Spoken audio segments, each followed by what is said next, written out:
Stacy Holly with New Skin Research and Development, and I want to talk to you about the Epic Antiseptic Hand Sanitizer.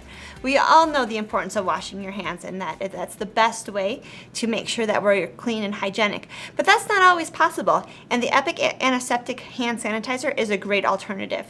It of course contains 62% alcohol to help kill all those microbes that you want to make sure that you're not spreading to your friends, but it also contains lavender, and lavender was used historically by the Romans, the Greeks, and the Europeans to kind of help them feel a little bit more clean, a little bit more sanitized. And then it also has honeysuckle to offset the drying effects that alcohol can often have. So make this your go-to when water and soap won't do.